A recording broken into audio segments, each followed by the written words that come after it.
Hello there, everyone, and welcome to another episode of AJOLWTTA, the only podcast that's about anything Jonno or listener wants to talk about because that's the name of the fucking That's probably true. show.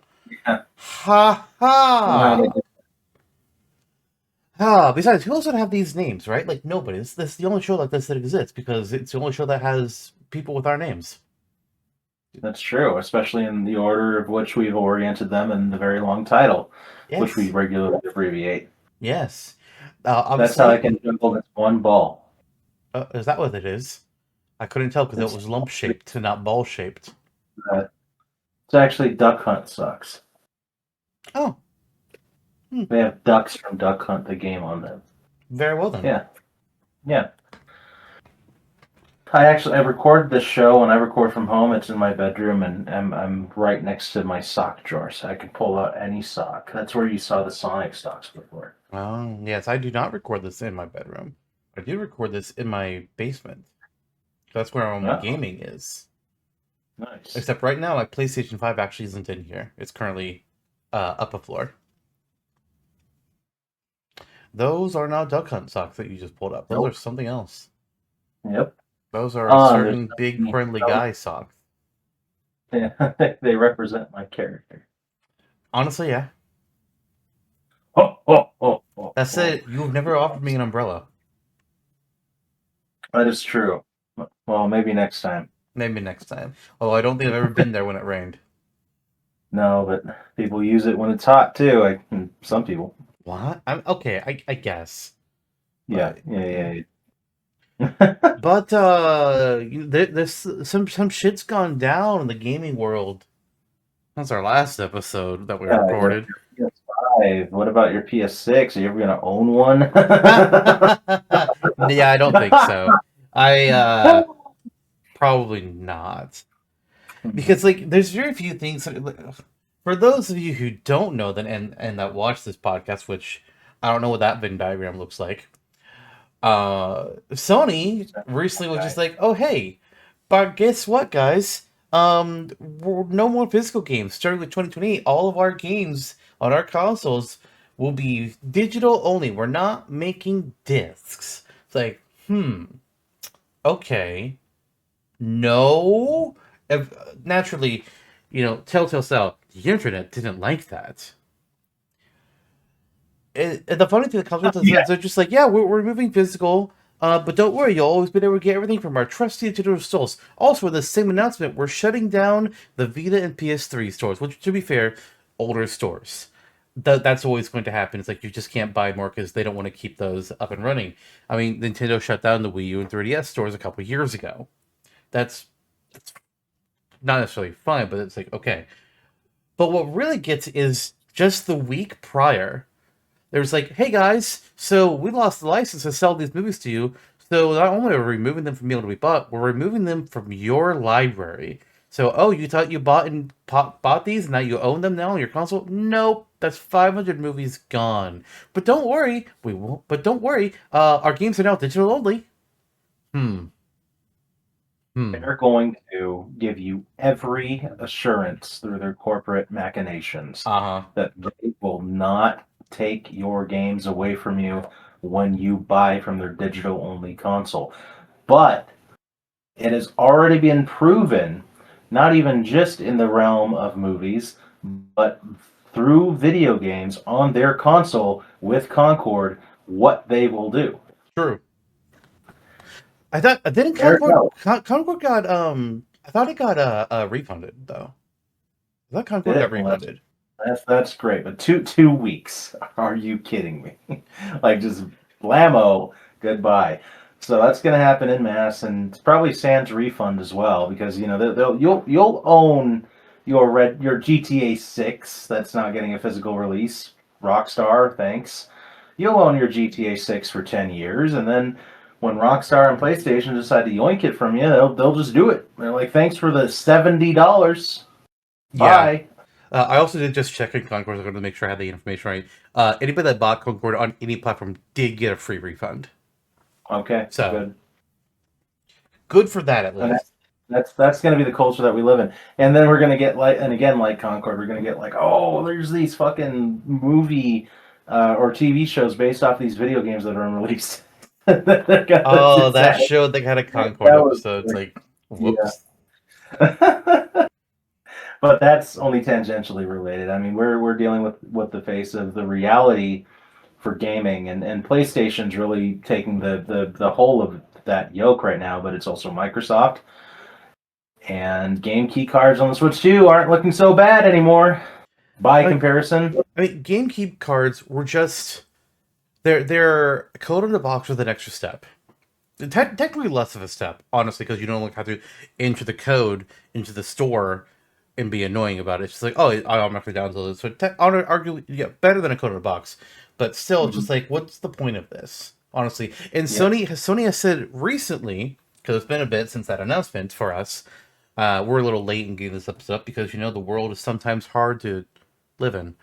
Yeah, but they've said that I don't know if it was something Sony said or if it was just like, if we're getting stuff from insiders who are mad at Sony, so they're just leaking shit because they don't give a fuck.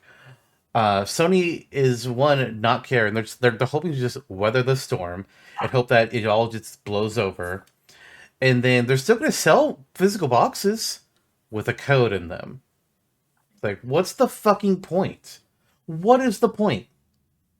If you're gonna go all digital only, don't even make a box. Don't even make a fucking box. Yeah. There's no point to that. And I forget what. Oh no, that's right. I was trying to remember. I was like, wait, what did Xbox do again? Like, oh right, 1,600 people got laid off. Yep. 100 across Xbox, Bethesda, id. I think Activision was like one of the few places that actually didn't get hit very hard. ZeniMax got hit. Several companies got had the chance to go independent, like Double Fine is independent again, which is good. But Jesus Christ, PlayStation is on fire. Xbox is on fire. People are trying to say like, oh yeah, and like, all three companies are doing these terrible things. Like, really, what did Nintendo do? That's anywhere on this level? Okay, they were the first ones to increase the price of games. Yes, they did. That is their sin. And game key cards, which are better than code in the box. So calm the fuck down. Game key cards are because their cartridges cannot contain the sheer amount of data that some of these games have. That's why we have game key cards. Now, could they have just done discs? Yes.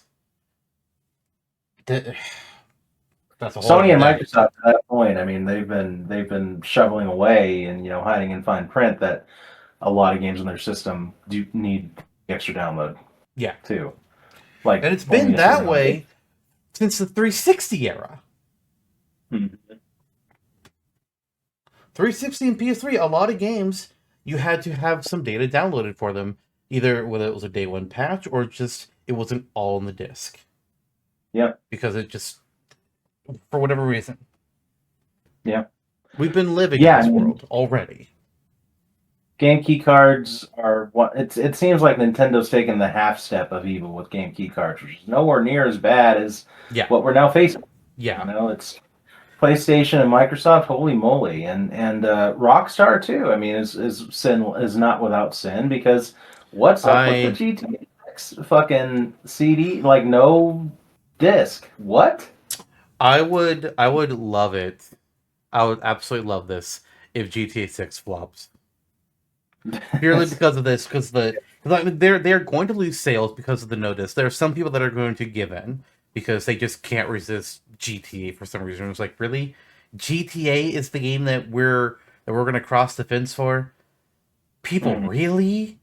GTA? I'm sorry, I've never cared about the franchise.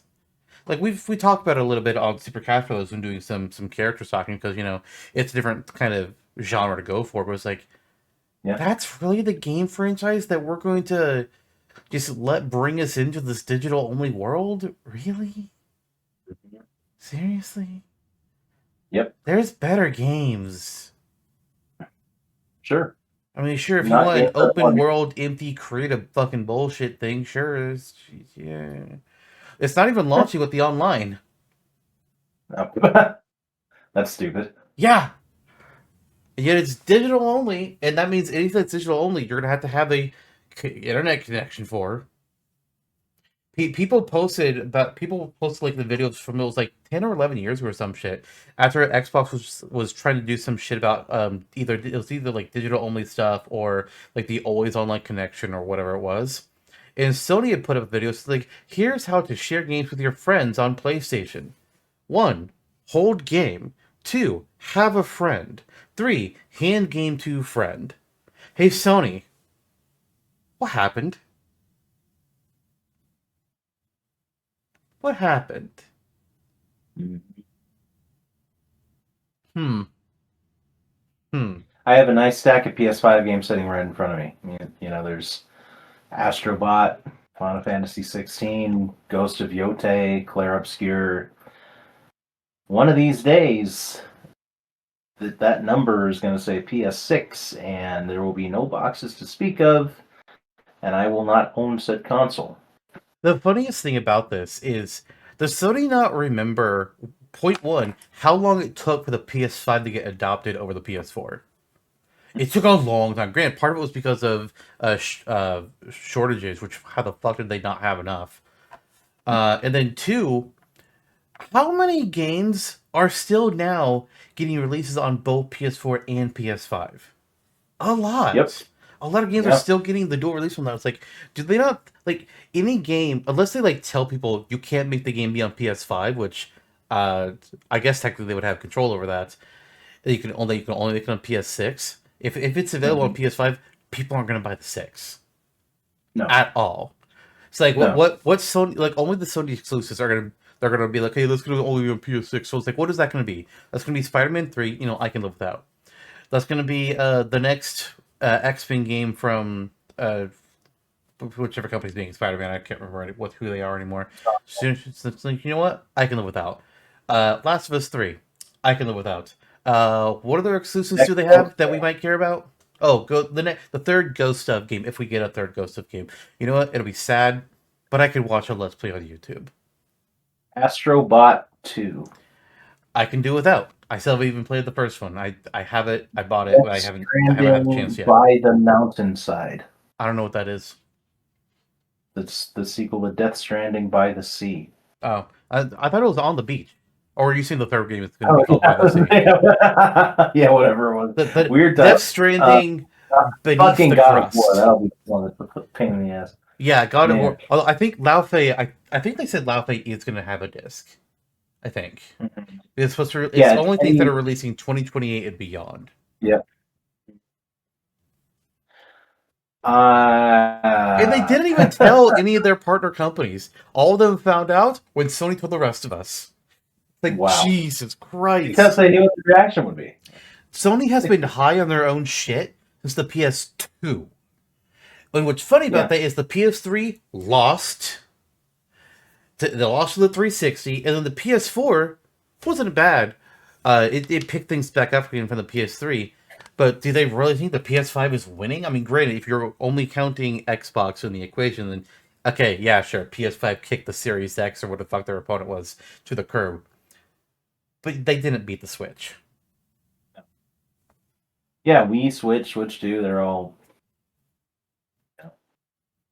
somehow. But yeah, it's nutty, and I've disavowed the notion of PC gaming for years because I wanted that degree of separation from what I do on a computer and what I do at home with the consoles and whatever, which is very personal and probably nonsensical to people without my brain, But now, no, that makes sense. I'm revisiting that idea because the 80% of the PlayStation and Microsoft libraries are available on a computer. Currently, Sony's not doing any more PC ports to their first-party games. Oh yeah, but there's so much third-party crossover. Most of the games that we are going to inherently care about because there's just so many of them are third-party. Mm-hmm. So just make the PC your third-party system.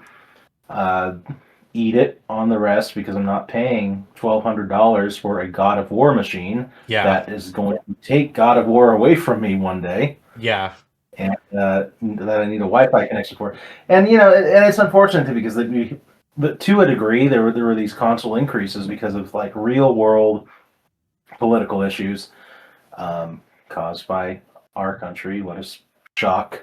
What a surprise! What a fucking yeah! But now I feel like Sony, is taking advantage of that political turmoil to then now take it a step further. It's like, oh boy. Yep. Yep. It's pretty fucked. Gaming is on fire right now. Yeah, it feels like that era that we weren't alive for, when they were like, "Oh, the Nintendo Entertainment System saved gaming." Before that, it was overpriced. It was uh, getting people out of the market. Only like really dedicated gamers were buying these other like Atari, Commodore, whatever. It feels like we're going back to that. Yeah, it really does. But worse because the fucking Atari has cartridges. Yeah, back then it was just because games were being God made damn. shit. Like they were just shit Yeah. games being made. Now it's we have the greedy people in charge Yeah. now. Give me Great. a T on the 2600 fucking 300 copies any fucking day over the PS6. Jesus Christ. Hey Sega, do you want to get back into the ring? You want to make a console again, Sega? Because the market might be opening up. You might have Yeah, they're another gonna be like, chance. hey, we got Yuji Naka out of prison. Oh, Seaman through 2 is coming out. it'd be the Sega. What should the next Sega? Because they had a variety of things that they swapped between. Go for ooh, not so terrible. I was thinking the Sega Dream Gears, like combining the Dreamcast with the Game Gears. Like, no, actually, that's a bad idea. That's a bad idea. Don't do that. Don't do that. What is it? Sega's also like in a little bit of hot water now because Crazy Taxi, that looked awesome until they said, "Oh, we're potentially using generative AI in the final product of the game," Yeah, and now they're trying to yeah. walk back on that. The Yakuza, I'm forgetting what that new game's called. It's like Uh, Stranger Than Heaven, something. yeah. That was Stranger Than Heaven, which is a prequel. yeah, and there's been and Snoop Dogg is involved, and he's going to be in the game, which is Hmm. like one thing because this is a unscrupulous gentleman who goes where the money is. Period. He does not have a political affiliation or anything. He just like, oh, I'll take money from Donald Chaotic Trump. I'll take neutral. money from he's like everywhere, and we come from the same state, grew up listening to his music, and it's just like wow. But that's a whole other subject. And it's fine that he's in there, whatever. But now he's talking with like working with the Yakuza directors to bring Tupac, who has been dead for 30 plus years, into the game, who is a legendary rapper, like eons and legs above Snoop Dogg. Somehow he is working with that estate, so I'm sure just wants the money to put Tupac in. So there's that controversy now. See, And it's like, oh my God. I'd like to pause onto this and focus more on this on here because obviously you're the music guy. I'm not the music guy. But I've like for years, I think there's been like multiple things when people have been like, yeah, like a hologram version of Tupac or bringing him back, or like there's been like multiple things have been like bringing him back, and I don't have a full understanding of one the why, and then two I don't know what the controversy is because in my mind it's like okay yeah generative AI fuck all that bullshit. But I'm also just like, if his family is okay with him being quote unquote brought back to life and being put into this game as a character, I personally don't see the issue. But I don't know. Maybe there's like deeper stuff going on there. I have no idea. So I'm curious what you had to say about all this. I've been actually wanting to talk about this whenever we were able to get here. To my understanding, Tupac's family does not have a stake in this. Hmm. His family is removed from the actions of the estate being run by, I'm assuming, some major company. I'm assuming Death Row through Snoop Dogg, Sony again, something like that. Because his mom and the way that Tupac grew up, with the Black Panther ideology, I would be surprised if they would be okay with this.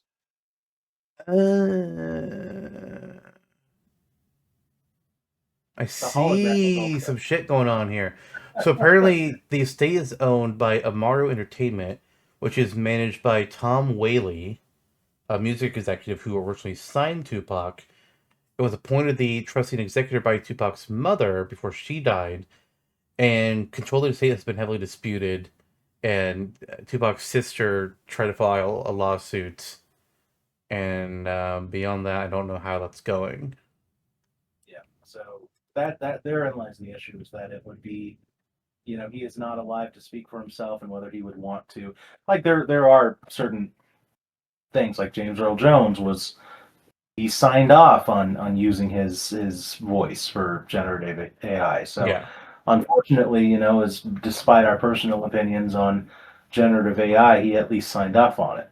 But Yes. in this case, this other legend of music with a very specific, pointed ideology, who would almost certainly be against this kind of like junk food usage of his character and putting words into his mouth. He's not able to speak for himself. His living family doesn't necessarily want it. This is Snoop Dogg and Wiley, or whatever his name was, making money. This guy looks like a comic book villain. Of course he does.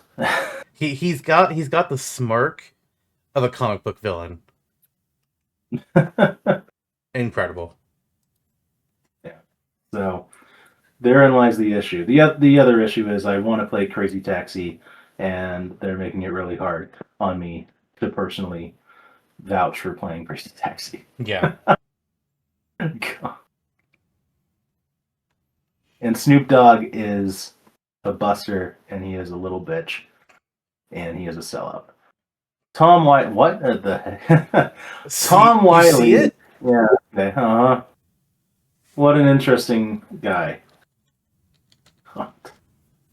There's also, there's also I know what actor would play him in a movie.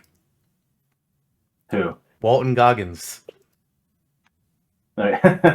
It's a decent match. Yeah. You're right. Jesus Christ. God. He looks terrible. Yeah, gaming's great. Nintendo is, there's some issues with Nintendo. It's funny that there are people that are trying to put Nintendo shit at the same level what Microsoft and Sony have been doing. Like, it's like, are you fucking kidding me? Like, the only people who are like saying this are the people who are just are the Microsoft and Sony fanboys who are trying to make their shit not stink as bad. Like, no, don't even go there. Yeah, I mean, my issues with Nintendo are, we've talked about them before, but the quick address is NSO games are going to disappear at some point. It's kind of similarly, but you pay a subscription rate, $50 a month. It's not every single game that you ever purchase. Yeah. Game key cards are weird, but they're not as weird as codes in boxes. Yeah. At least you can resell them. So. And there's a sharing program with them. You can share even the games that you buy digitally, you can actually share with Nintendo Switch users, which is like, that's a wild concept. Thank you. Yeah. There is a level of compromise with Nintendo, and being a Nintendo fan, compared to being a Nintendo fan in previous generations, it's a little less free in some regards, but it's not on the level that Sony and Microsoft just blew the doors out. Yeah. Like, I know people who aren't Nintendo fans. I understand, like, if they don't have the stuff that you're interested in, sure. But what's the shadiest things Nintendo has ever done? The shadiest things Nintendo has ever done has been, again, like raising the price, being the first ones to do that in this modern era. And beyond that, what? Never releasing the life motion tracker thing. The vitality sensor. Yeah, the vitality sensor. Okay. Never releasing the vitality sensor, and never expanding on the lore of the non-specific action figure. They make weird decisions fairly often. But like, when Nintendo makes a weird decision, it's like creating the Game Boy Micro or the Nintendo DSi. And then immediately after the DSi released, like, oh, hey, by the way, Nintendo 3DS XL. It's like, what's the point? what was the point Yeah. of the DSi? I Yeah, don't understand. yeah. They're just smoking in a lab one day and decided to release it just like Game Boy Micro, Yeah. Game Boy And Light. then They always shit. the Switch 2 Welcome Tour thing's like, okay, yeah, that was a dumb. What the fuck? Yeah, fucking pack it in with the system. What were they thinking? Yeah, But that's okay, the worst thing Nintendo has done in recent years. Was that yeah, honestly above GameCube cards? The $dollars Welcome really. Tour was the worst thing they've done. Yeah. All right, Well, here we are, I want to talk about some game gaming stuff. positivity here. Since it's like Just positivity. we started off with negativity for almost half an hour. Like, yeah, there's some positive. Yeah, we had Summer Game Fest and the Sony Showcase and Xbox Showcase. Oh, the Sorry, State Nintendo of Play. That's Direct what it was was. great. It had some okay stuff. Speaking of Nintendo.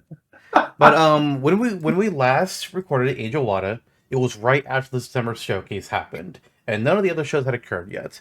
But it just is a refresher. I pulled up the things that released for all of these, or not released, but that were all shown off, and I thought we'd go over it or go over some things. They revealed Wolf Among Us 2, Pal World 1.0 got revealed, and actually just released a couple days ago. And fun thing, some of the more derivative Pal designs that looked a lot like Pokemon have been changed. It's like, okay, all right. They didn't change the one that's just Lucario yet, I guess. But, some of the other ones have been changed. It's like, good. Yeah. We like that. Because, if they do that, like, that removes a lot of my issues with power. Like, being able to capture things and whatnot, or letting them have guns, I didn't care about that. My problems were, one, the ones that just looked like copies, and two, the way the fan base was just really aggressive and annoying. This is what Pokemon should be. It's like, you're fucking dumb. Shut the fuck up, you overgrown child. Jesus. Yeah. What else were revealed? Oh, there's a new Star Wars game that's gonna be like XCOM. Could be Yeah. interesting. RuneScape Dragon Wilds had a trailer. It's like, what the fuck? RuneScape, what are you doing? Yeah. RuneScape, baby. Action game of actiony Teenage Mutant Ninja Turtles. I was like, okay, that could be interesting. Oh, Stranger Than Heaven was shown off again there. We talked enough about that. Alien Isolation 2, a Cuphead sequel. Which is like, huh? The Resident Evil Code Veronica remake was all good. That was Summer Game Fest. Was that? That wasn't. That was my foot, yeah. No, I'm not talking about you at all. I thought, where did something else get revealed? I thought it was there, but maybe it wasn't.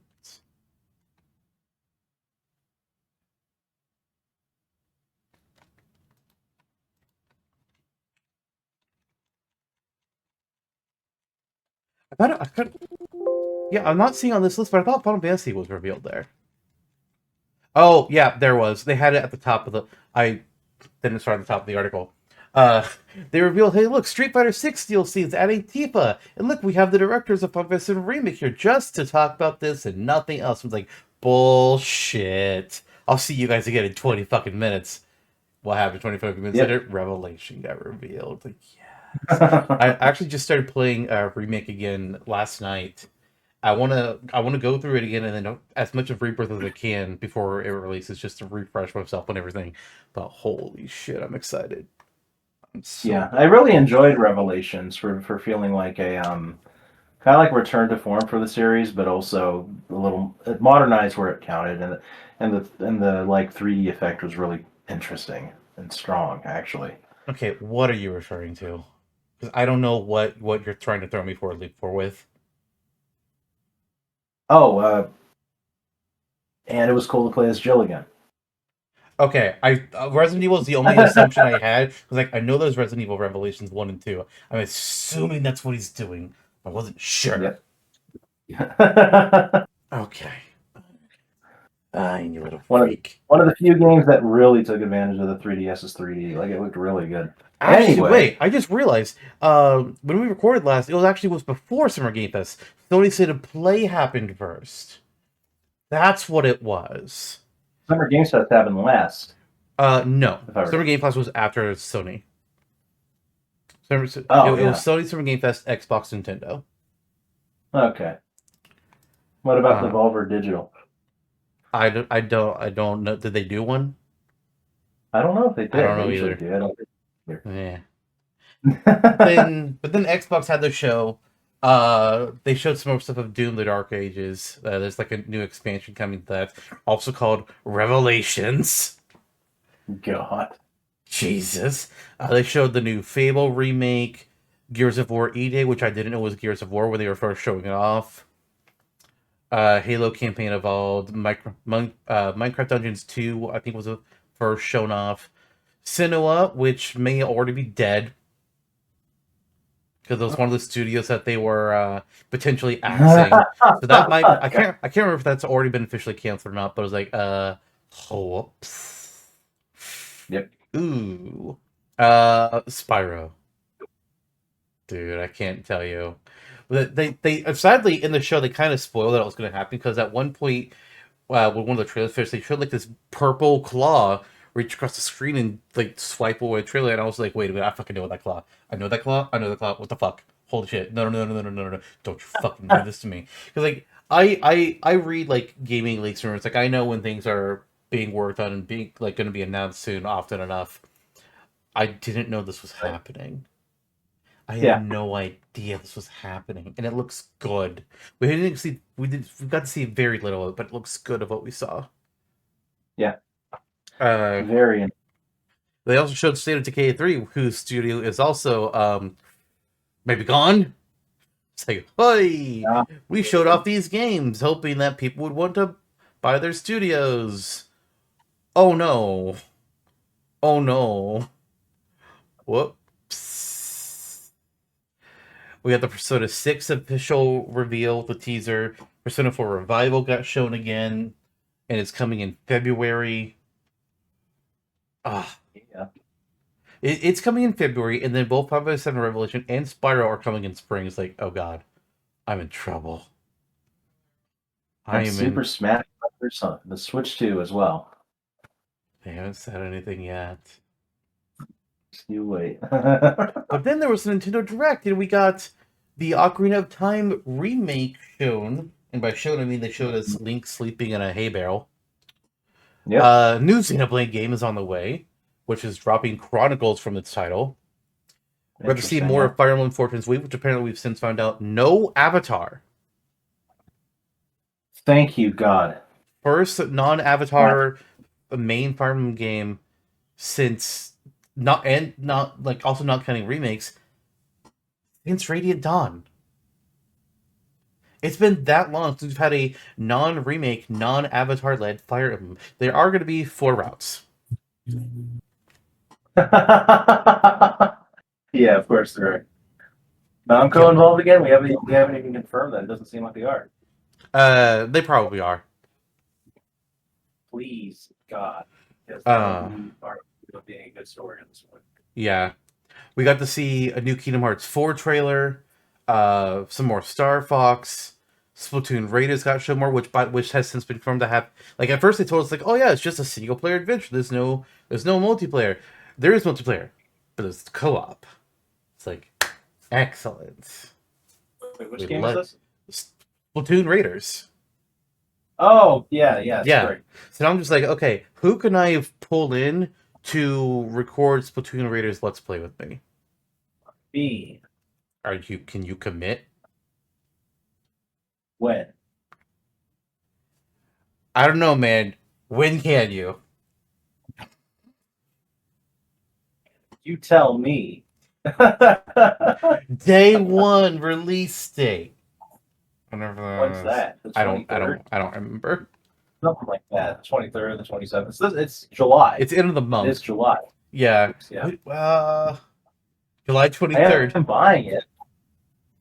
I know that much. I'm buying it. I'm definitely getting it. The only question is be like, okay, do I want to play through it normal first? Because with some games, I don't like to record them first time through. It depends on the game. Like Pokemon, I will never do my first playthrough of a Pokemon game as a recording. No, I always want to play it my way first.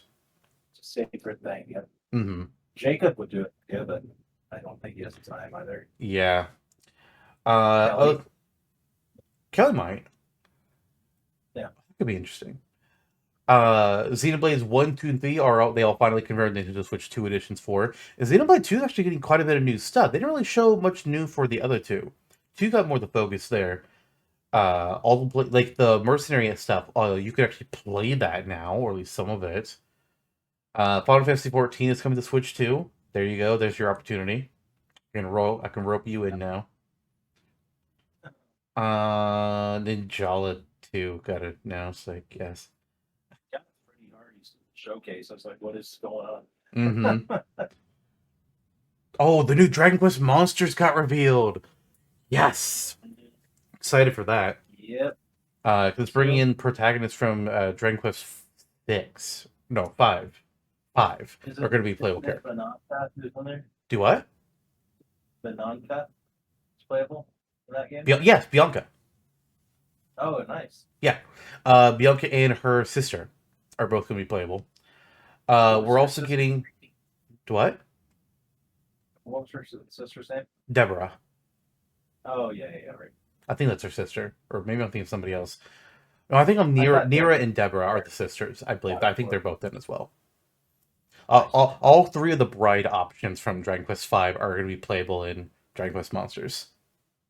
Okay. Yeah, that looked fun. I want to buy that game. Yeah. Final Fantasy Resonance, which is a remake of the mobile gacha game Brave Exvius. Like, okay. It is. Where's Opera Omnia? Either way, I'm looking forward to it. I didn't realize it was a pre-existing game. Yeah, it is. And some people it's like, oh my god, it's the first Final Fantasy that's using this style. It's like, I mean, yes, but it's a mobile game remake. I would not give it that laud. I mean, apparently people are like, no, you don't understand. Brave Exvius is actually pretty good. It's like, okay. And apparently it's also only like the first year of Brave Exvius' story. As in, it's like, okay, are they going to do DLC for the rest of it? What's the deal? So I take it that they're removing the gacha mechanic. Yeah, the gacha is being removed. It's going to be different. Kind of like how they did, not Brave Default, Octopath Traveler 0 is a gacha-less version of the Octopath Traveler mobile game. Like, something other content, whatever the hell it's called. I'm still a little charmed by HGT. It's still pretty good looking. Yeah. It's a good way to remake older pixel art games without having to go the full, how do they look in 3D? Because you do lose something with some of the 3D translations. Yeah, like Final Fantasy IV on the 3D looks like a little weird. To be fair, that was DS level 3D. Yeah, sure. Oh yeah, I mean, there's a big difference between like Final Fantasy VII on PS1 and PS5. Yeah. But, imagine Cecil and Kane in FF7 remake style. Incredible. I want to fly a whale to the moon like that. The lunar whale. That's what they used to call me when I wanted to go up to the moon real bad as a kid.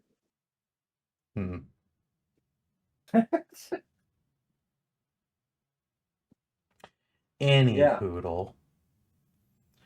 Continuing on this topic of games, what you been playing lately, if anything? I mean, last time the whole episode was titled "Did Jonno play a game?" Have you had to play a game since that episode too? I even played the same game a little further and made more progress in that game. Oh my And when God. I was doing it, I don't even know how I was operating the character because my hands were on my face the whole time going like this. How? So I have become proficient at playing games with my feet while I keep my hands on my face. Disgusting. It's shocking precedent. That's there are worse things you can do. While I'm playing, so the Lil Gator game continues to be in rotation because it is very easy and it breaks your brain into game, and then you can swap it off after like 20 minutes and play something else a little harder. Which is including this. Star Fox. Star Fox. And it's exactly what you expect. It is Star Fox 64. It is funny how 64 it is, but it's the perfect version. I'm not gonna whine too much about it. We've been on this topic before, but my hope is that the idea there were rumors and that have so far come true of Star Fox releasing as a remake and Ocarina of Time getting a remake, and part of that rumor mill was we're getting a second original Star Fox game following this. So I hope that the reception towards this game, which is pretty good, and it's a really great like rehaul. I'll give it that much. Like it's pretty fun to play through still, and the added cutscenes do add a lot. Like you hate Pigma 10 times more, which is incredible to say. A little motherfucking bastard. He's like, oh Peppy, you miss me. Anyway, it's cool. It's so cool to play through it. There's not a whole lot more to say. I mean, you know the song and dance, but there are some people who don't, and I hope those people pick it up, and I hope it sells really well, and I hope we get the sequel that actually gets the attention it deserves. Agreed. Couple other things. Few other things, I guess. Got it on the Switch too. Disney Afternoon Collection. Oh. Which ones? I saw Scrooge McDuck there, but what else is on there? Because I assume that's DuckTales. Yeah, DuckTales, DuckTales 2, Chip and Dale Rescue Rangers, Darkwing Duck, and Tailspin, and Bonkers, and Goof Troop. Oh, wow. I didn't know that all those had games. Yeah, they do. And so, it comes with several, let's see, DuckTales, Chip and Dale, Goof Troop, DuckTales 2, Rescue Rangers 2, Tailspin, Darkwing Duck, and Bonkers. Yep. Ta-da. All right. So, always fun to revisit.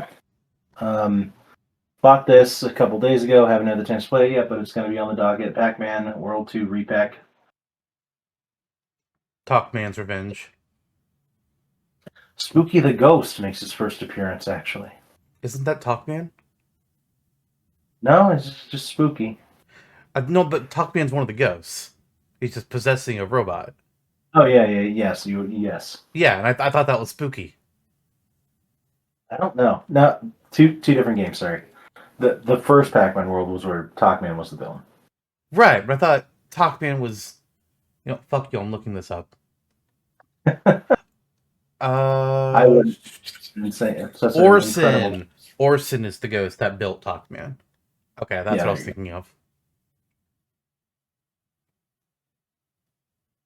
My life in a little box. Oh god, he got a major redesign from the original World 2 repack. Holy shit. Talkman I'm talking about. Holy hell. Oh yeah. It looks great in the remake. Yeah, in the original he's literally looks like a junk bot. Yeah. In repack he's terrifying. Yeah. Jesus. Okay, alright. I respect that redesign. Yeah. It's like a couple other things I've been uploading on there lately. Yes, I saw. Yeah. But yeah, Rhythm, Heaven, Groove. How's it holding up? What was that? How's it holding up compared to the others?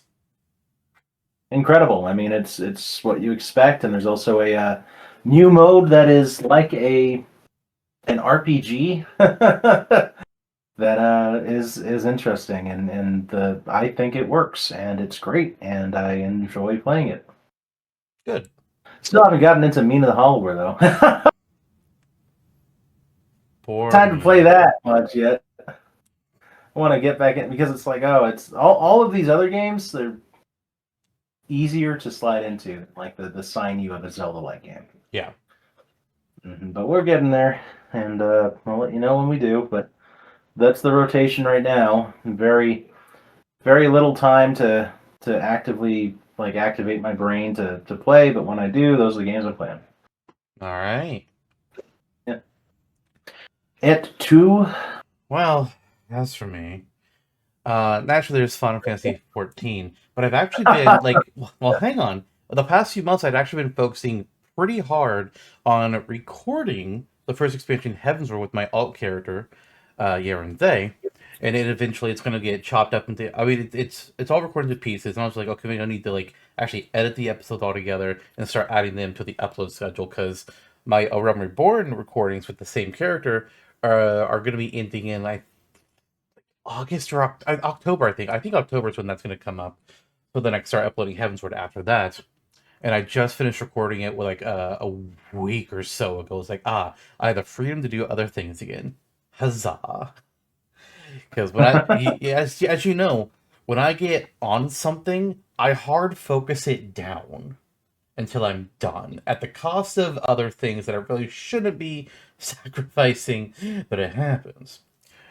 But Yeah. then other than that, I believe I finished 2 games with streaming since we last recorded an AJOLWTTA. Dispatch, I completed.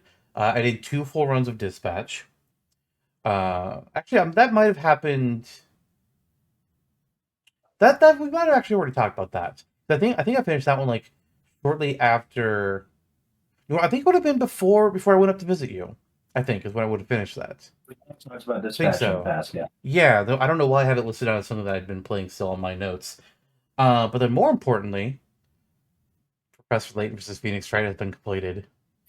I did the deed. You It's finally done. played through your puzzles. I did. I completed every puzzle in the game, and I was not expecting the final twist. It's like, what the fuck?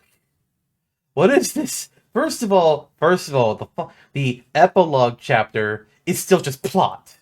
That's not an epilogue. I need to talk to level 5. They don't know what an epilogue is. That's not an epilogue. That's just chapter 10. Now, Yeah. the last 10 minutes of the epilogue is an epilogue. But the rest of it's just chapter 10. Just call it chapter 10. God fucking damn it. But I enjoyed it. It was good. Um they threw me for a loop there at the end. But yeah, I could see there's a very real chance that I will start adding in the original Layton games to my streaming rotation Really? whenever an opportunity, whenever opening appears at the right time, which Mhm. is always the struggle. That means I'll be starting with Curious Village and I'll be going through released order after that once I'm able to get there. Keeping that diabolical box in check. That's later. Yeah, later. A little bit. Yeah, I was pleased and surprised when you finally started getting into it, and I glad you mean, I kept up with had it. to. It won the Yeah, poll. I totally forgot. Kind of like I did that last final like hurdle. Like maybe it's because I played the other Layton games, didn't like shock me as hard, so I have to go back and remember what you're talking about when you texted me the other day. Yeah. About how it was a shock, and then I was like, oh yeah, they kind of just throw the reality of the mystery at you in the Yeah. last like 2 hours of the game. But even there's still something that this doesn't explain. It's like, okay, sure, I could accept that this is an artificial town that was all built in a facility. Spoilers, by the way, a little late, but spoilers. Whoops. But also in the fucking prologue, before they all get pulled into the town, Leighton and Luke look at the book and they see themselves in the artwork of the book. Phoenix and Maya look at the book. They see themselves in the artwork of the book. Explain that. Explain that. That's I'll that's tell a you, that's a hanging thread that's not explained by by everything they said in the finale. It's like, okay, this doesn't make sense though. yeah, that last level 5. They're like, I don't know. I'm also gonna ask him why the fuck they made Ni no Kuni's combat the way that it is, because I have issues. I remember the first time I played Ni no Kuni. It was on a PS3 demo kiosk in a GameStop, and I was like, I'm so excited to play this game that's tangentially related to Studio Ghibli that I love, and then it's like, oh, what the hell is this? And then that's kind I of I did not buy struggled it for for years. I feel like the Yeah. first half of the game I was struggling with some of the bosses. After that point, I was like, okay, I've got a handle on things for the most part, but there's still some aspects that are not great. Overall, Yeah. game is I fine, but some of the combat yeah. just really was frustrating. I enjoyed that world enough to continue, and I wanted to see that story through. But after learning that Ghibli bounced for 2, I was just like, okay, great. I don't have to commit to 2 and never have to play it. So, I mean, well, I've heard that the gameplay, the combat is completely different, and I will probably like it even less from what I've heard. So I don't know that I'll play two unless I get like a free copy or something. Then I'll give it a shot. there's also a mobile game that is also not related in any way to the other 2 games and is also apparently Yeah. yeah. But yeah, Leighton, love it. I mean, if you get into the first several games, especially those first 3, my gosh, I mean the fulfillment of that plot line in Unwound Future after playing through the first few. It's a good series. Very of the time. Very of the time. Like I don't think that a point and click puzzler would have the popularity now. You know, Leighton came Well, at a we'll very find out when the new game comes out. If it whatever the comes hell out. that is. Yeah. Yeah. Other thing I want to mention about Leighton versus Wright, I assume that those are the actual, like the normal voice actors for Leighton and Luke in that game. I'm assuming so, yeah. And yet, Phoenix and Maya's voices are wrong. Weird. I don't know, like, I was able to get used to them mostly, except for when Phoenix would say, hold it. It sounded so fucking weird. But then, again, epilogue spoilers. Everyone, close your fucking ears. Miles Edgeworth makes an appearance in the fucking epilogue right at the very end, and his voice is not right. That's not Edgeworth. No. It's bad. What do they do? Why did they not just get the normal people? Come on. God. Oh, some union law usually. I mean, that's usually what happens with the VA bullshit. But I don't know. It's so bizarre. It's just like he just does not sound right. Yeah. Yeah. But in other games I've also been playing, I am in Act 2 of Ghost of Yotei. Nice. Now it sounded like from what you were saying at the start of things earlier, like I don't think have you started Yotei? I started Yotei. I didn't get very far into it. I'm definitely still in Act 1. So Okay. Act 1 is the lion's share of the game. I won't tell you like when Act 2 starts or anything, but it's not for a while. But I have Act 2 to do, and then Act 3 is going to be even shorter, and then I'll be moving on to the next thing. Yeah. And that means how's it treating you? Do what? Sorry, I just said how's it treating you? Pretty well. I think combat is a step up from Tsushima. There are some things I'm missing, like the blow dart with its poison darts. We don't have those. In fact, poison as a status effect is nerfed. It no longer does damage. It just increases the stagger bar of enemies. And then once they get staggered, you can then you get free hits on them. It's like that's kind of lame. I want poison to kill people. It's poison. Come on. The poison for snow. Your mic didn't catch that. It's been like you've been getting like low and high for some reason throughout. There you low go. and high. Yeah, the poison for Cusco. Holy shit, that might have been loud. But yeah, what one big gripe that I have for Yotei compared to Tsushima is it's like Tsushima, when you completed a tale, there was a list of like here's your completed tales and here's ones that are in progress and everything. Yotei doesn't do that. There's like a card system that says like here's all the things that you currently have access to that you've picked up, but anything that you've already completed, I don't know. I wonder why they did that. I don't know. Downgrade. It's very frustrating because like whenever I finish off a region, I use an interactive map to be like, okay, what have I missed in the region I need to go back and do? And I also have a feeling it's like, okay, where the tails are, but I can't tell what tails actually completed because the game doesn't tell me what tails. So I can only be like, okay, interactive map, tell me what are the rewards for this tail? Okay, it's a charm. Do I have that charm yet? I do. Okay, so I did it. Ooh, but that one I don't have. That means I need to do this tail. Or if it's like, oh, you got 750 gold from this tail. It's like, cool. I have no idea if I got that. Yeah. It's just money. There's no way to track it. Great. Thanks. That's like the worst thing from Tsushima to Yotei. And I don't know if it's just my controller or if the game is weird about it, but there's been a lot of times where it thinks I'm holding down like my R2 button when I'm not. So it's like the stance menu or the weapon menu, like it just stays open unless I tap it again to close it. It's like, Could you stop Really? doing this? Yeah, I don't know if it's my controller because know, my like, other games aren't doing this to me, so I don't know what's going on. I haven't had that problem, which is interesting. The problem that I've had with Yote though is that the fidelity of the graphic output like Hmm. fucks with my TV. I'm like, Mm. it's like it's so like HQ. I don't know what's going on. That sometimes in like 20 minutes of gameplay, it'll like flash quickly and then be like, "Oh, you changed to a different HD." Blah blah blah. I'm like, what is I had something like this? that happen a few weeks ago. I'm playing on my computer with what's my program called? Genki Arcade.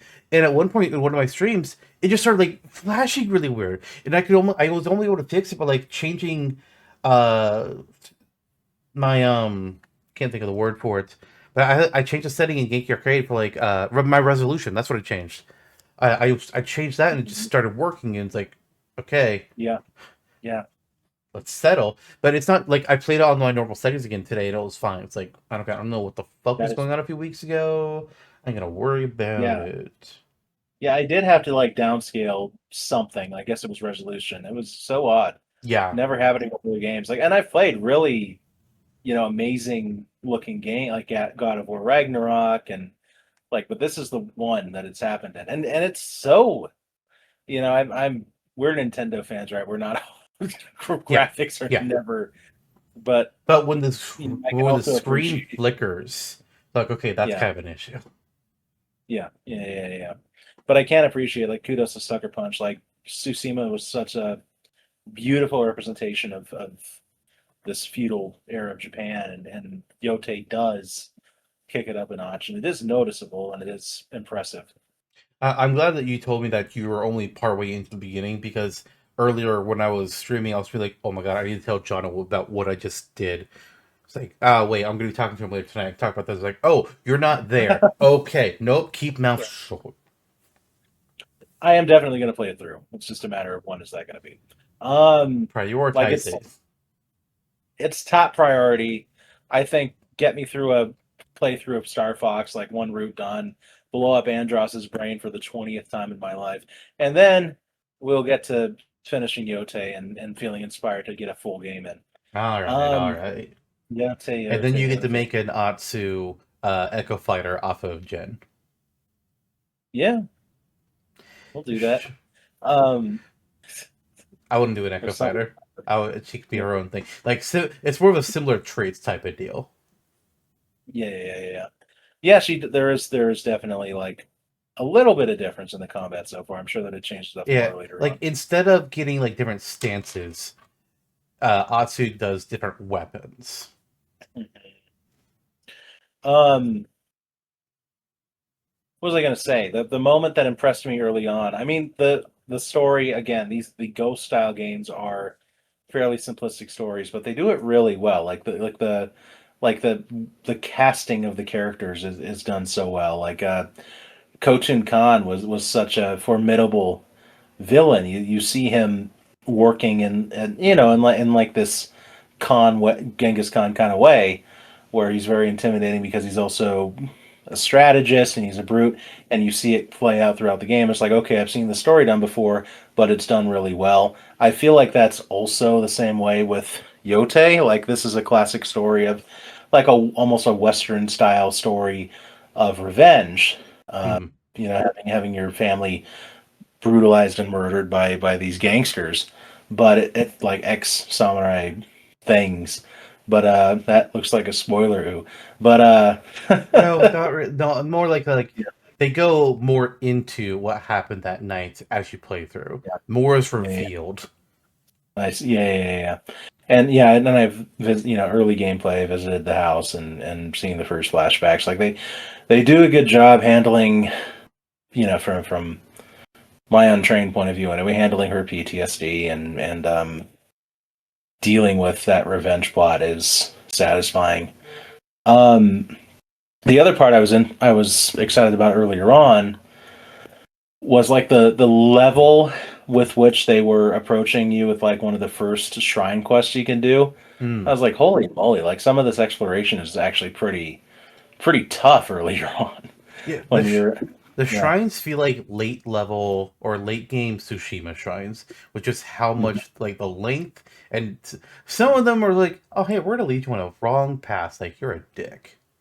Or Yeah. I think there was one that had like a secondary side objective on the mountain too, like on the way up there. It's like, oh, if you missed it, good luck. It's like, you fucking bitch. Fuck you. The one where yeah, I mean the one that I played that I remember right now is the one that's attached to like the story of when her and her mom and dad went to visit this shrine Hmm. and how that shrine like decayed over time. I was like, holy mo, it's really really well done. Not a surprise. Yeah, they do a really good job. Hmm. I like when there were rumors of Ghost of Tsushima 2 was being worked on, I was like, what the fuck are you talking about? It's a horrible idea. The way the game ended, you can't do a sequel. Oh, it takes place hundreds of years later. I'm on board. Yeah. Spoilers for a part that I know exists but is not something I've done yet. Uh, the way that they honor Jinzukai That's what I was going to is tell you about. That's what I did today. I did that today. okay. I know all about it. I already watched the video. I didn't give a fuck. I was like, that's cool. Yeah, I had to climb a very old and moss-covered shrine path to get there, and like they said, like, oh yeah, like they never say his name, but you get his sword, you get his technique, and it's like somebody that's there. It's like this is the home of the first shinobi. It's like, oh, so they took Jin's methods. They said he's the first ninja. Okay, that's kind of Yeah. interesting. So, like, Way of the Ghost is now considered like his Way of the Ghost is actually the Way of the Shinobi now. Yeah, that was cool. Yeah, I like I how they did liked that. going through that today. That was fun. Hmm. And I got his helmet and I got his mask, not his armor. I was disappointed in that. I was hoping to get his armor. Yeah. What about man, I wonder where they're gonna take it next on the PS6 that no one's gonna buy. Ghost, maybe they'll do one in modern day Tokyo. Ghost of Akihabara. And it's actually about a group of kids that are all trying to steal and mod PlayStation 6s and install a Excellent. disk drive. Yeah. And Jin Sakai and Atsu have been teleported to the modern day and have to wear Via the their Animus. their modern like Akihabara style clothing. And It turns out that they're canon to Assassin's Creed, whatever the Japanese one is. yeah, and Shadows? also Shadows. And Yasuke and Naoe are gonna be there, and so is Sora. Yes. Yep. And the Dissidia mobile game crowd, and The World Ends With You, and all the other games and shows that have the very similar premise. Yeah. Yeah, and Ellie from Last of Us will be there, promoting her new game, Last of Us 3. Nice. Very good. It's all happening at the same time. Excellent. Perfect. I mean, that'll sell me the system. Yeah. Speaking of 1,200. City of Duel on the mobile game, they added Tidus this month. Nice. Tidus is like actually added in like the one character from each of the 16 games. Sephiroth was the next character, the first film being added to the game. And then Tidus is the first missing protagonist. Timing up the anniversary for Final Fantasy X. Congratulations, you're old now. 20 years? 25, I believe. Oh, God. Yeah. I think. Yay. Wait, that can't. Yeah, no, yeah, because 2000. Something. 2000. Yeah, 2001. Oh, okay, yeah. That makes sense then. Mm-hmm. So that's there, which is great. And they added in a new map that's actually not a real world location. They haven't quite explained it plot wise yet, but Zanarkand is somehow in modern day Japan, or at least part of it, and it's like replaced. It has replaced a part of modern day Japan. It's like, what the fuck? I need explanations. What is happening? What is the plot of this fucking game? Okay. Yeah. So weird. That That's an interesting segue for your Dissidia ongoing project. You can check out my new Jigglypuff poster in the background too while you're at it. I did see that. I did Yeah. make notice. So Yeah. yeah, my Dissidia NT continued project. As a reminder, the thought experiment was, what if the City NT didn't end and they just kept adding characters to it, instead of the game ending back in 2019?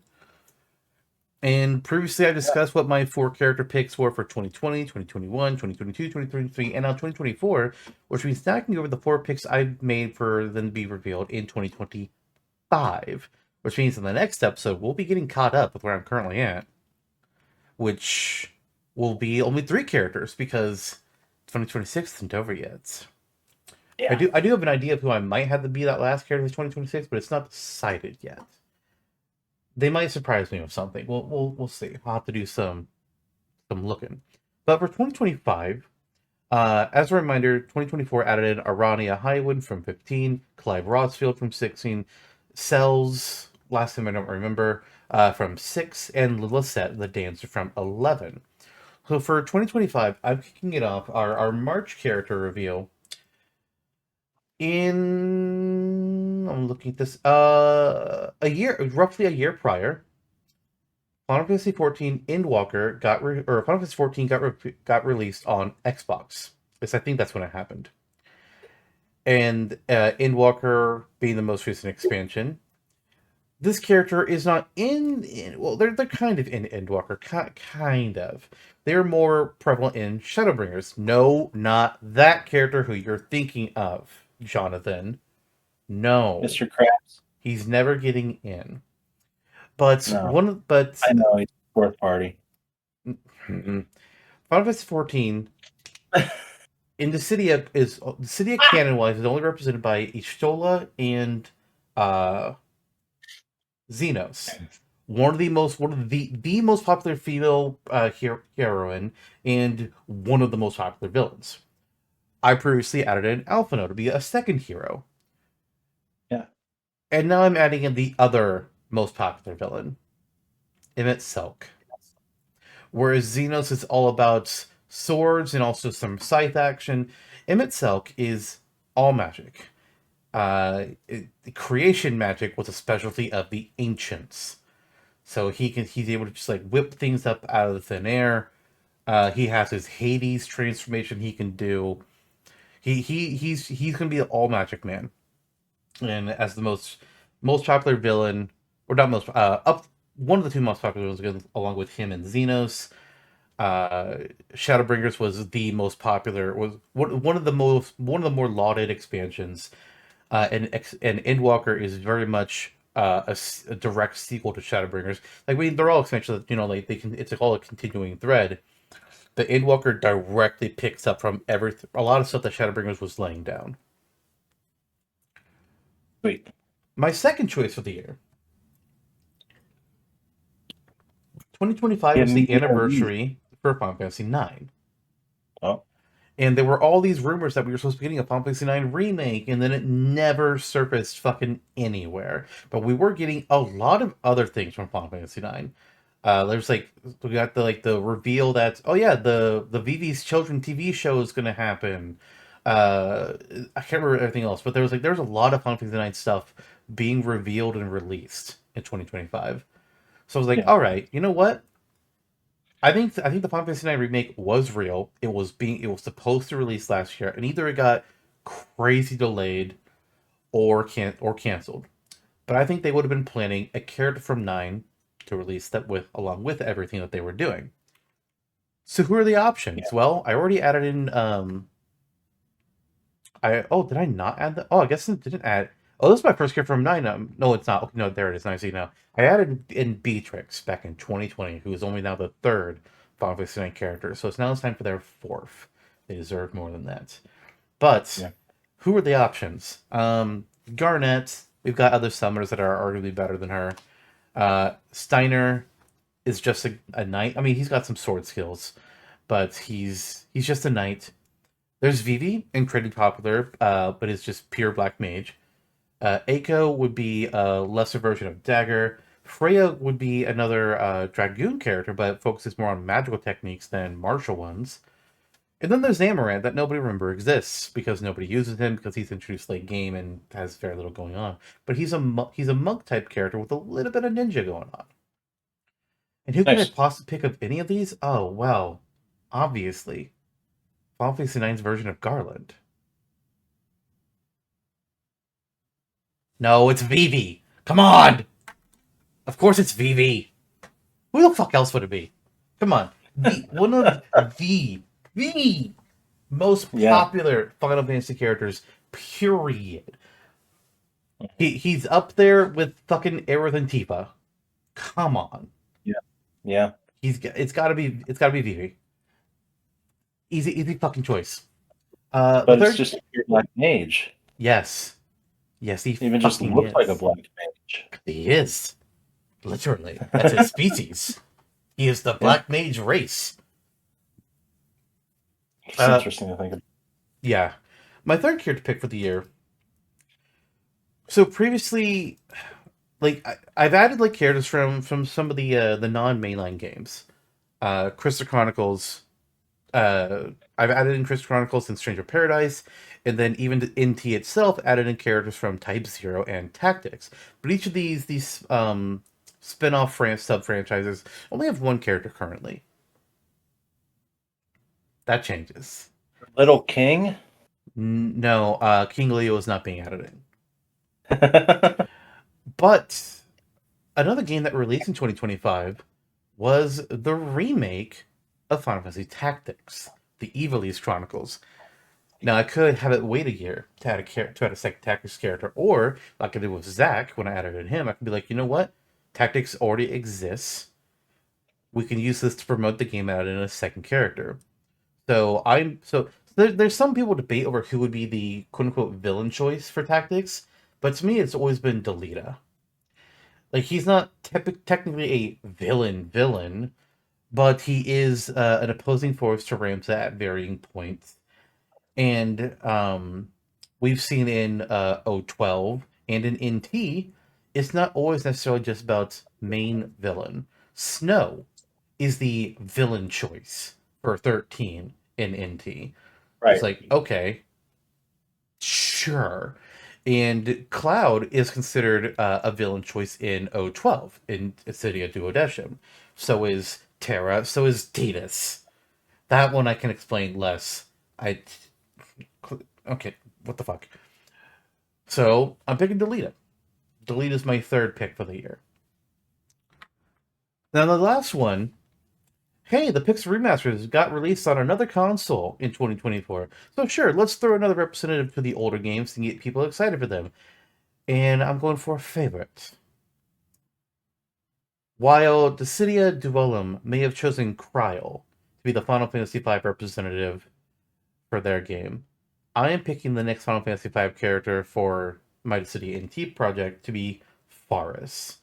I understand why they picked Kryl because of the personality type. You can mesh that in with characters in against the other Duolim cast, and that's an easy character choice for support characters. Whereas Faris would more likely be a melee or potentially a range, depending on how you want to go about her.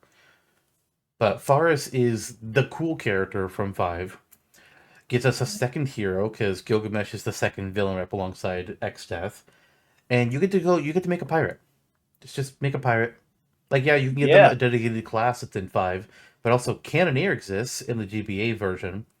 And Faris is a pirate captain, so maybe mix in some Cannoneer, maybe throw them a little Mystic Knight. I don't know if there's anything else that might... Chemist could potentially make sense. I'm not so sure. But you could definitely make something that piratey with the options in 5 and just put all of Faris, and there you go. That's the 4 for 2025. Sweet. Good lineup. As always. Because I know how to make them. Yeah, you do. Yeah, I do. So you're going to catch up with it next episode. What's going to happen after that? Then it's only going to happen every 3 episodes. I'll pick one character. Okay. All right. But We'll next live episode... Actually, I think next episode... Trying to think. Next episode is actually the August episode. Actually, there will only be 2 characters in that episode. And the episode after that will be the September choice. And then it's going to be every 3 episodes. I see. Okay. Cool. Very nice. We've been talking about a lot about games. Yep. Any other sort of media you've been enjoying lately? Been watching anything? Man, I wonder what did we talk about before? Let me check my Pretty notes to Wonder, see man. what we've done. I don't think we talked about anything because we've always had it on the dock, but we haven't had the chance to Exactly. talk about it. Yeah. So there's been a lot of things I've watched just this year. Yeah. I watched the remaining seasons of The Traitors that I hadn't seen, which is a great show. I still think The Mole is better, but The Traitors is a good format. I had a friend of mine recommend me some anime to watch, and he had me watch Freerun and Hunter x Hunter. I watched Wonder Man. I watched Mandalorian Grogu, the movie, with my brother. I did a complete rewatch of all of the My Hero Academia seasons, including the ones that I hadn't seen because I got caught up at one point. I was like, well, I'm just going to read from here because I don't know when they're going to release things. So I finally got to see the seasons that I didn't watch, including the special episodes that were adapted from later manga issues when they're doing like some epilogue type stuff. There's still supposed to be one more that's not out yet. And I watched the first 2 seasons of Vigilantes, which same world but like 5-10 years before, and focusing on like a group of vigilante characters. Like, oh, this is a completely different vibe, and I like this. Nice. Very cool. Yeah, I mean, if we're talking about the whole year, there's been quite a bit. I think we both have lists to some effects. Let me go and see what mine is. Yeah, we did both watch Wonder Man, which was a wonder. It was better than I thought it was going to be. Season sure. 2's greenlit. Bizarre. Knowing how it ends, I was like, wow, we're actually getting a season 2. I mean, that means it was that well received, and they're going to make some sort of plan for Trevor Slattery to continue on. And I think if they ended his story there, it would have been okay. Great, would have been fine. But it's also Marvel, and people, it's very soapy. People come back from the dead 900 times a day, etc. Not that Trevor died. Spoilers, that did not happen. It was a pretty satisfying ending, I would say, and wrapped things up pretty well for our protagonist too, who was dithering back and forth on his likability scale throughout the show. Yeah, honestly, the first half of the show is like, man, you kind of suck. You're kind of a loser, yeah. Very, very detached and annoying. But then, I mean, you meet his family. You learn that you can actually just hate on his shitty brother, fucking annoying ass dude. Like, oh my gosh. Yeah, I don't know. I don't even know what I want out of a second season. I guess they'll just surprise us. But I mean, just the way that they handled it and the Hollywood aspect and his relationship with Trevor. I mean, obviously, Ben Kingsley was the highlight of the show. He kind of has that energy, and it started as a pitch for a Trevor show, which I think is funny. Mm-hmm. And like, why don't we just include Wonder Man in this?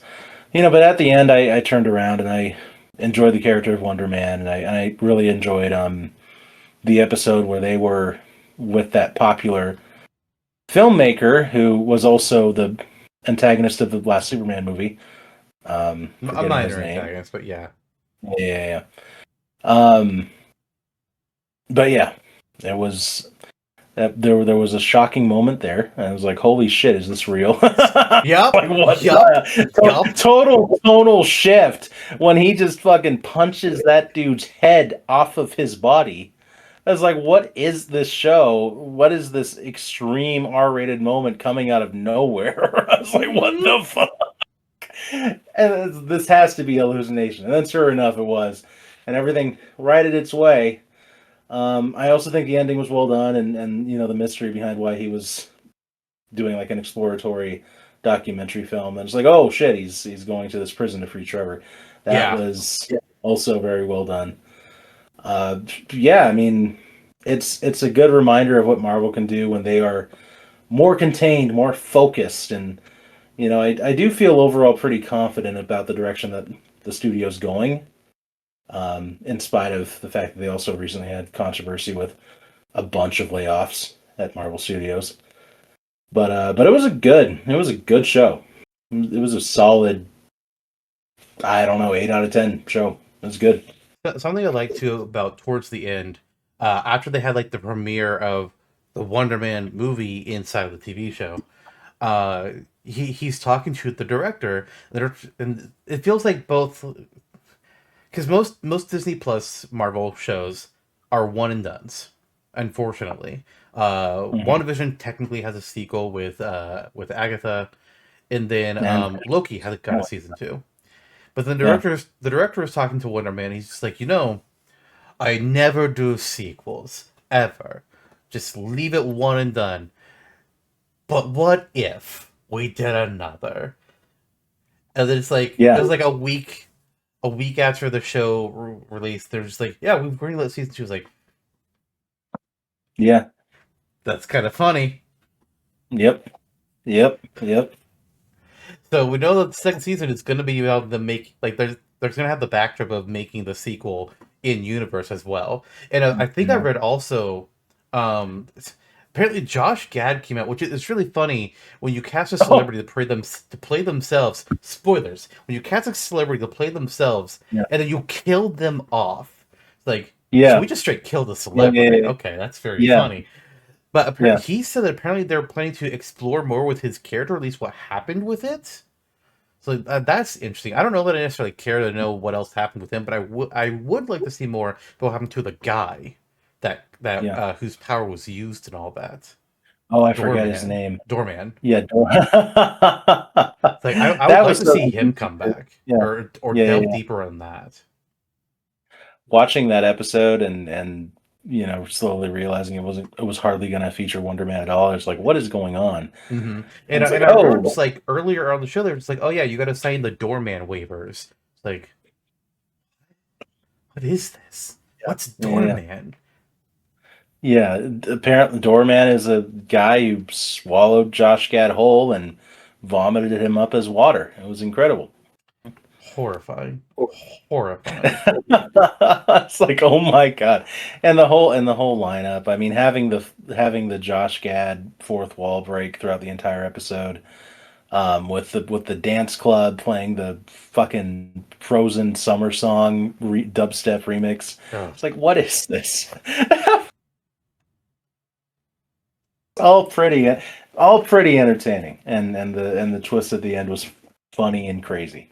Um, well done, Yeah, well it done. was very good. Mm-hmm. Uh, Uh, that end, Daredevil, Born Again season 2. oh Watched all that. yes, Mm, I haven't watched the Punisher special yet, yeah, but Born Again season two very good, much better. it shows what you can do, and kudos to them too for it was under that Feige directive to kind of make a Frankenstein's monster out of it with the footage they already filmed from a totally different, removed show Yeah, from. They had the genius idea of doing a soft reboot of the Defenders series, which is stupid, and I'm glad that they went back on it. But the season one was always going to be kind of it is what it is because they were trying to piece things together. Landed on its feet pretty well, but you could also tell it's like this is a little lesser than what we're used to. yeah. Yeah. Yeah. And like I knew the season was gonna be like, yeah, we're bringing back Jessica Jones, and there was rumor that was like she was gonna have like a kid with Luke. It was like, oh, okay, cool. We're advancing that. Awesome. And then you get to one of the episodes like halfway through that's like has a cold open of a house being attacked, and just this little girl alone inside of a house. And then a grenade gets tossed into the window, and the girl just picks it up and it's like, oh god, they're not gonna do that, right? They're holy god. And then you see Kristen Ritter just run through. It's like, no, takes the grenade, deals with it. It's like, oh god. Yeah. Ooh, Yeah. thank Yeah. fuck. Also good to see you. Yeah. Oh, holy shit. And but then I wasn't expecting the fucking final episode. Luke fucking Cage. Hell yes. Hell yes. Yes. Like I'd heard that's Yeah. like, oh yeah, he's gonna be in season three. Because I was a little late watching Born Again. And then it's just like, huh? Yep. You're Yep. here? And then He's here. season three has confirmed that we're also bringing back Iron Fist, So the whole main Defenders crew is back. I think I also saw Elektra's Yeah. back. That is true. Elektra has been leaked to come back. So it's like, okay, I mean, she comes back to life all the fucking time. Because I've been wondering, and I've always been wondering, like, okay, they're gonna bring her back from Daredevil because, like, yes, everybody's known for coming back to life in Marvel, but the two characters that I feel like are known for coming back to life the most in Marvel, at least as far as I'm aware, are Elektra and Jean fucking Grey.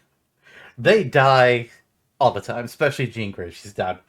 She's dead all the time. In fact, she might die and come back again between when we record this episode and when it gets uploaded. It just happens. It just happens. Yeah, right. Even in the MCU, spoilers. Yeah. Well, actually, no, not in the MCU yet. Yeah. Between episodes, though, I mean, July and August, Spider-Man comes out July. We'll see. We'll see. I still need to see Supergirl. By the way, I haven't seen Supergirl yet. It was good. It was Good. Good. I assume post-credit scenes.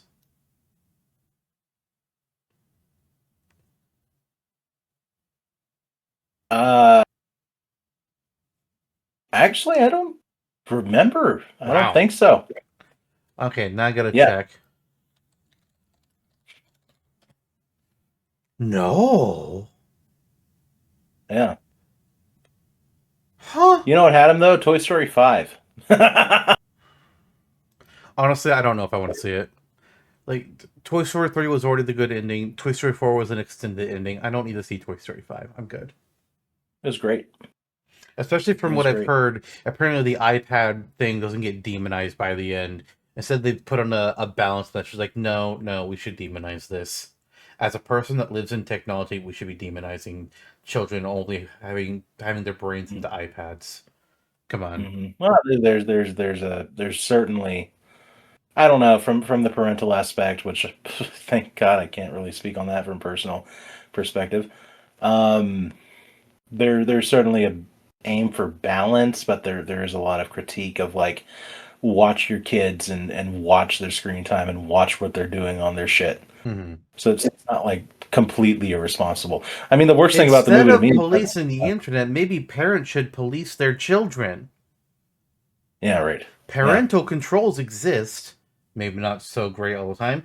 Fucking use them, and if you don't think the options there are good enough, don't give them the device. Yeah. Here's what I think that did really well. Oh, I'll give you my complaint about it first. The worst thing about it is that there's a new Taylor Swift song in it. I don't give a shit. Go marry your football boy. I don't give It's on her a way out. Oh, it already happened. It was an incredible display. But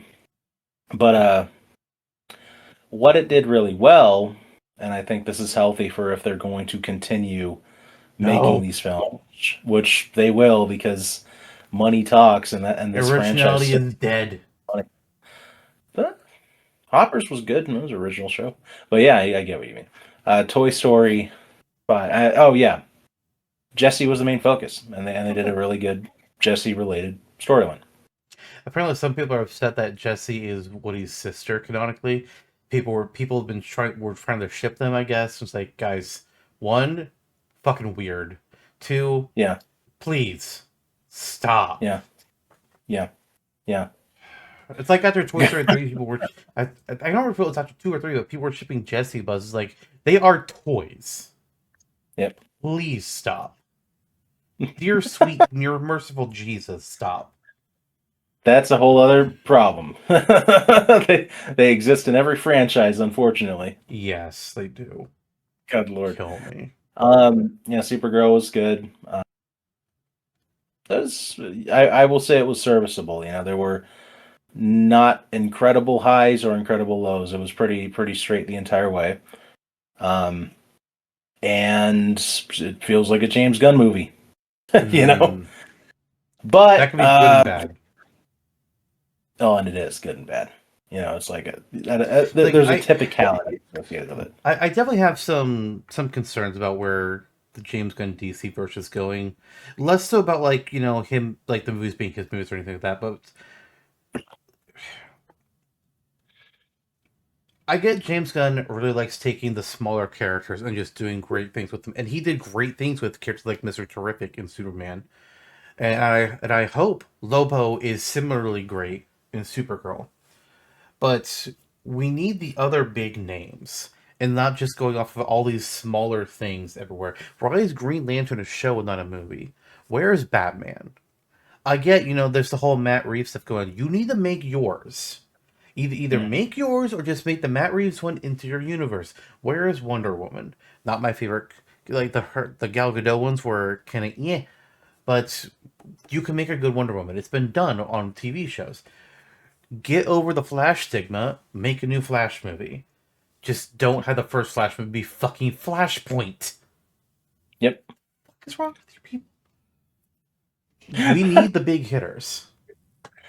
There is a concern that, for me, if we continue on this route that feels, Guardians adjacent, Marvel will ironically evolve past that tone and greatly surpass DC again. I mean, and kind of what I want is more or less equal blows, that we get a surplus of great superhero movies. yeah. This one was good. You Good. should see it. We'll share our opinions on it later, but it's also not going. It will not rock the boat in any way. Besides having a woman protagonist, which apparently is very controversial in this state. Fucking ridiculous. She's great as Supergirl. She's awesome. There's no worries about that. Good. Lobo was cool. Momoa really fits the bill. Is hilarious. Even when he was first announced as Aquaman original, she's like, "What the fuck? This man should be Lobo. Why is he Aquaman?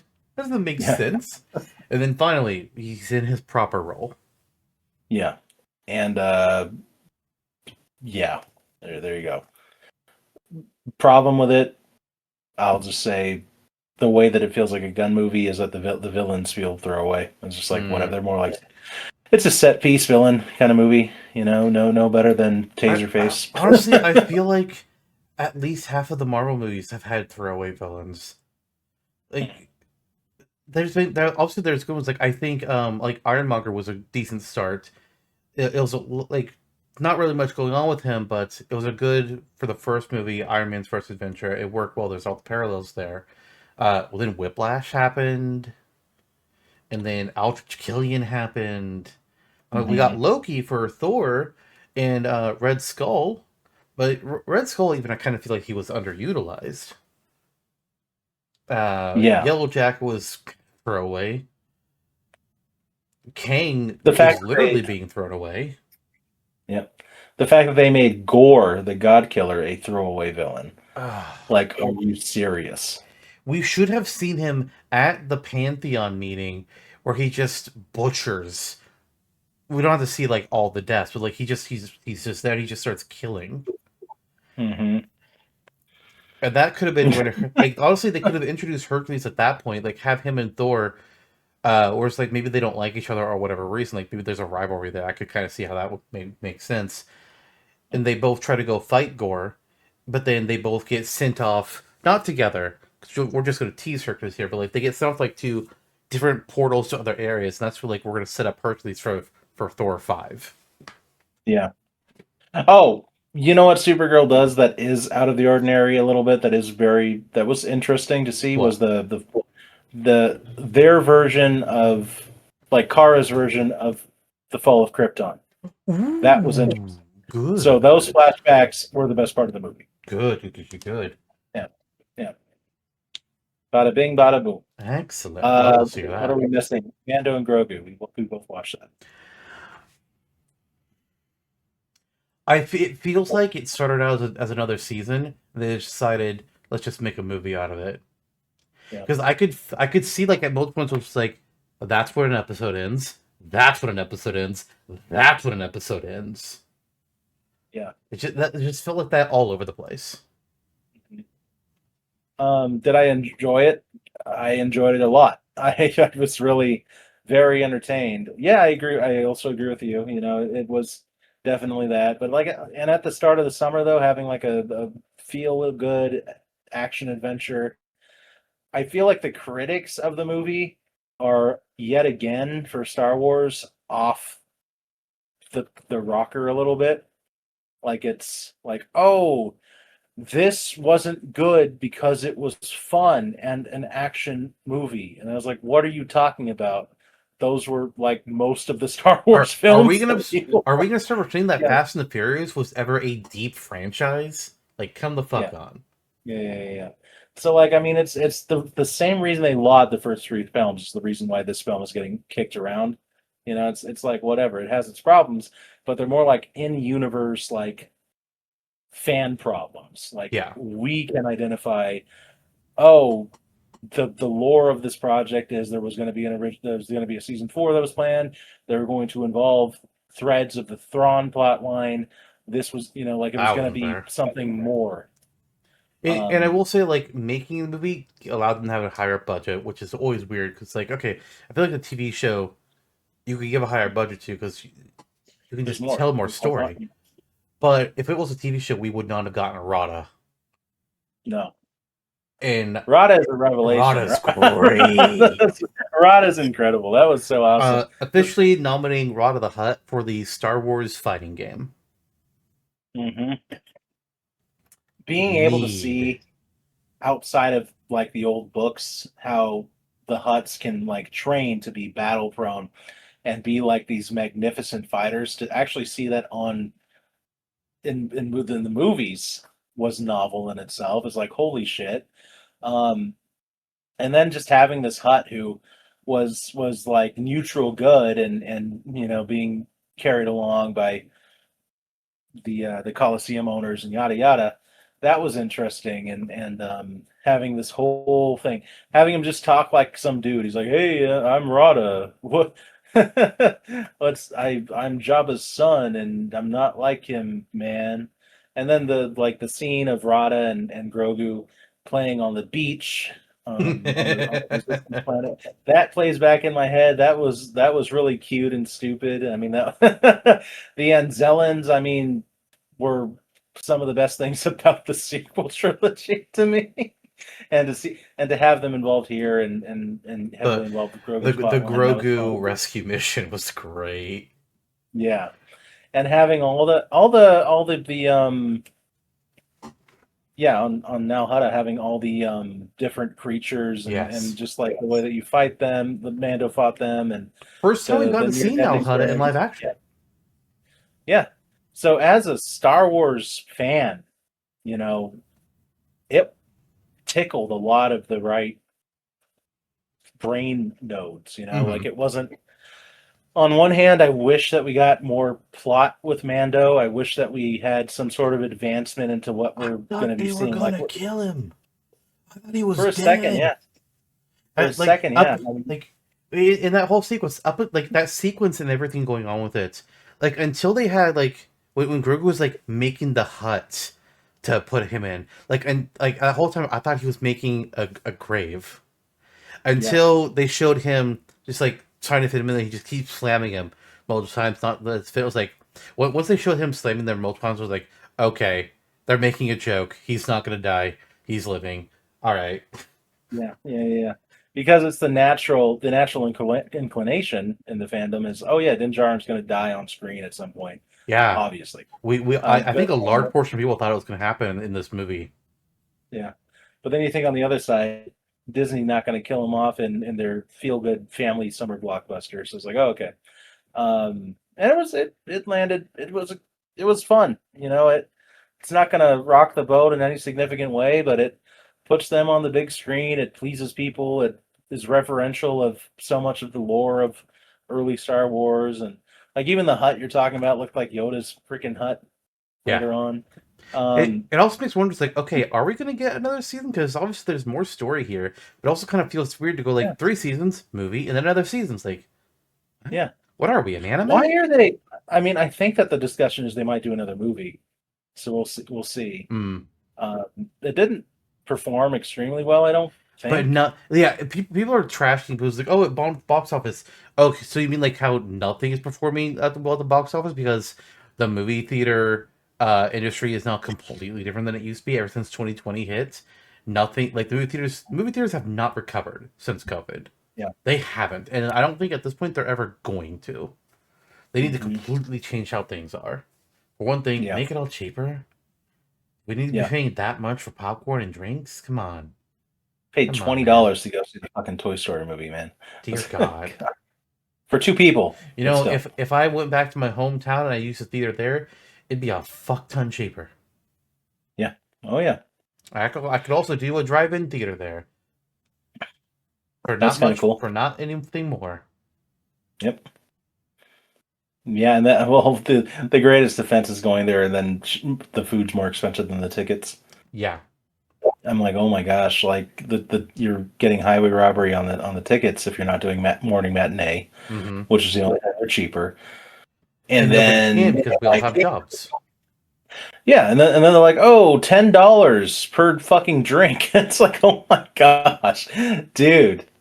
And it's gotten to the point where what I do is I make my popcorn at home. Mm. And you learn what they use at the place. It's flavacol. It's very good for you. It's completely artificial butter salt. And you cook it in coconut oil and butter, and that's what they do at the theater. Fake butter, mind you, and the synthetics. But there's ways to replicate that at home. You buy it in bulk, and you just eat the cost because it's making up the cost of what you pay at the movies. Yeah. And then you just kind of have to eat it on the drink, unless you go with someone who has a purse. I don't have that. Sorry. I know. Or Speaking like a of, pouch, like a kangaroo pouch. speaking of other movies, though, while I don't know if we talked about this or not, but also while I was down there in Arizona, the day when I wasn't with you all, I saw Exit 8 with some people. That was pretty good. And then a couple weeks ago, my brother's like, "Hey, I want to go see Backrooms. I'll pay for it Yeah. if you want to go." It's like, "Yeah, all right, sure." So we saw Backrooms, and most of it I enjoyed. There's one scene in particular I was like, "I don't like this. I don't want to see this. Can we Because it was please scary. move past this scene?" It was gross. It was a Okay. gross scene. Yeah. I did not enjoy. And then the final scene, I didn't really care for how the exact ending went. It was like, whatever. But the general premise was interesting. hmm Yeah, I've heard mostly good things about it too, and I like that. To a degree, I think it's healthy that there's these new filmmakers that are coming off of YouTube Man. and having success, like Markiplier and this dude. It's like, okay, good. What Yeah. I'm not interested, in a lot of modern horror. I do like horror adjacent things. Like I'm tickled by Resident Evil because it's so cheesy and so B movie that it's actually just fucking hilarious and it's not scary at God, all. that first It's just game. uh-huh. And I enjoy like Castlevania and like gothic classic horror games and books and movies. I'm forgetting the film that was a book adaptation that Daniel Radcliffe was in, about like a ghost on a train. That was a good movie. The Lady in Black. That was a really good movie. So my taste in horror is very sparing. Like I don't usually dabble in it, but I'd be willing to check out Backrooms when it comes out. Iron Lung, I didn't really care for a couple reasons. One, there was constant flashes of bright light, which just gave me a fucking headache. And then two, like the plot just seemed. I wasn't really getting it. Yeah. And I'm not a big fan of like ambiguous endings typically. And Iron Lung was very ambiguous. Backrooms had a little bit, but it felt more. It actually felt like there was a plot, kind of. Yeah, and I like the idea of like the liminal space being explored as I think that's a good premise for a modern horror movie. So I like what they're doing with it in general.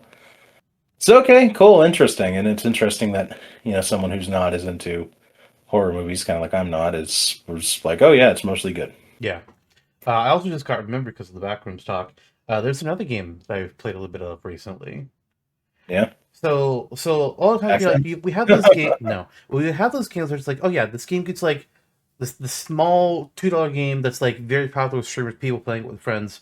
It blows up for like a month or two, and then it dies out until the next game blows up and it dies out, and so on and so forth.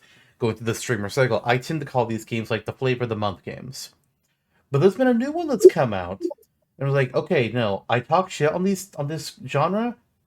This one is actually good. Blood Penguin Returns. No. Oh. I started getting hit with like advertisements on Facebook, like all these Facebook reels with this one game started hitting me once, like, what the hell is this? Are you familiar with like games that are like Prop Hunt? No. So Prop Hunt is like, okay, you have this area of like a room or building or whatever that's just filled with all these objects, and you're a little guy, and you get up to an object, you touch the object, you become that object, and you run around and you just hide somewhere as this object. And those other players are the hunters, and they are trying to find the people that are hidden as objects, and they shoot you, and then you're waiting for the hunters to get the rest of it. This new game is like the evolution of this concept. Instead of being an object, you're a little guy. You run around the area. You hide yourself in a corner, or you stick yourself to a wall, and you paint yourself to blend in Oh. with the environment. While the hunters come in, they try to hunt you. Yeah, I Yeah. assume you've heard of this now. Mecha Mm-hmm. Chameleon. I haven't gotten to Mm-hmm. play a lot of it, so just a little bit. But I've watched other people play it. It's like, okay, this is actually a great idea. This is the next evolution of prop hunt, and this is Mm-hmm. really good. 'Cause, like, people like the social deduction things like Among Us. Among Us tends to bore me as well because like either because people start like gaming it, and it's just not fun when people are like, oh yeah, I know how you act under this. Like, nah. This and other games like prop hunt was like, okay, no, this is the kind of game that I could do with a group of people, and I would enjoy it for a while. Mm-hmm. My enjoyment with Among Us is I like when they take the N out of it and then they call him Amogus.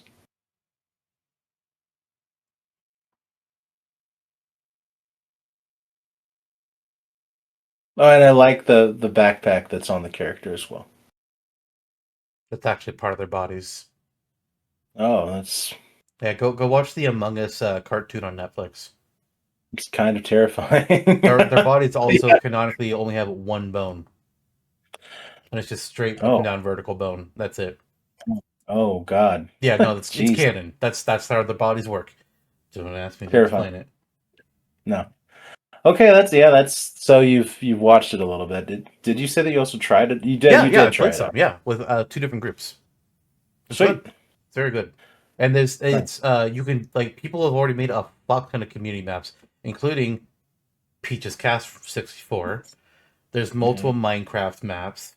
I think there's also a Mario Kart map. There's some Ocarina of Time maps. Wow. Yeah. Cool. Very nice. Ocarina of Time.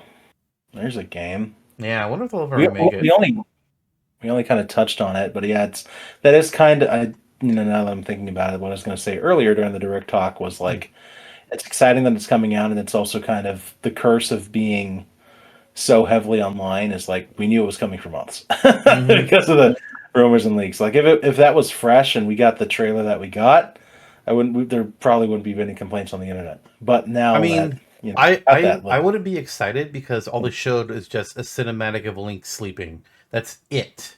It's like, yeah. if you want me to get excited, you got to show me more than that.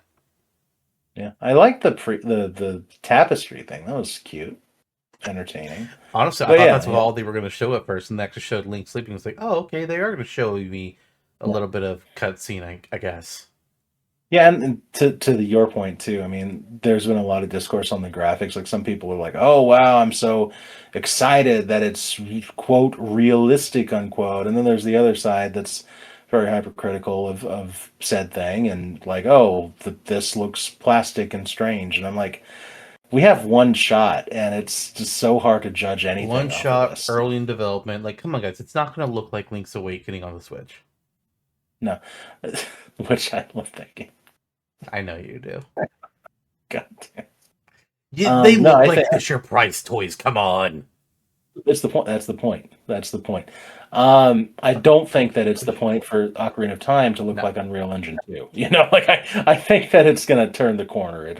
It'll look and be great for people that want it. Yeah. Do you think, assuming that the game sells well, that they're going to just immediately go into Majora's Mask remake? That'd be great. I see no reason why not, and we've seen it prior. I mean, in Twice. some ways, like yeah, 3D, 64. We also saw like Wind Waker HD, the Twilight Princess HD. Like they tend to work in batches. Breath of the Wild to Tears of the Kingdom, they tend to work in batches. Link Between Worlds to Echoes of Wisdom tend to work in batches. So let's do it. Echoes of Wisdom was from I thought it was from the Link's Awakening people. Yeah, that's what I meant. Like, oh, did I say Link Between Worlds? Link's You did. Awakening to Echo. Yeah. Okay. Yeah. Link to the Past to Link's Awakening, 20-year gap. But You said Link's Awakening that time. Yeah. Instead of Between Worlds. That's funny. Let's just move on. I have a Samus action figure. There you go. You held that up earlier. $10. Not a bad deal for this thing. That reminds me, speaking of Metroid and game rumors, it sounds like new Metroid is on the way as well. And I don't mean a Prime game. God. Metroid Ravenous. Which sounds like it's gotta be a follow-up to the Metroid Armor from Metroid Dread. It's gotta be. Because I don't remember what happened in the Dread. Like, I know Quiet Robe, like, stopped Samus from going on a rampage, but I don't think he removed the Metroid DNA, did he? No, I thought the Metroid DNA is what helped defeat whatever his name is at the end. Well, yeah, but that was before Quiet Robe happened. Oh, right. Yeah, I don't think he did. I'd have to check, but I was like, because like if the armor is still Metroidy, or maybe it was just like calm down Quiet or something, or maybe Quiet Robe made it tameable. Ravenous Metroids absorb things from creatures. So does the X technically. So maybe her suit is now Metroid X suit, and Samus has to like go about calming the thing down or something. I don't know.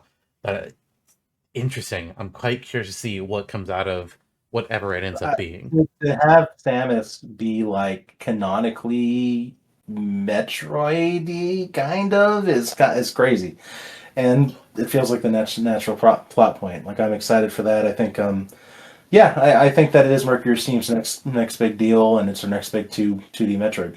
Yeah, I'm checking Mercury Steam right now. It's like, because I don't think we've heard anything of them since Dread. I want to see here. Oh yeah, Blades of Fire. They did do something else. Two things in between Dread. American McGee presents Scrapland Remastered was Mercury Steam. And then Blades of Fire, which is a third-party action adventure game released last year, a little over a year ago.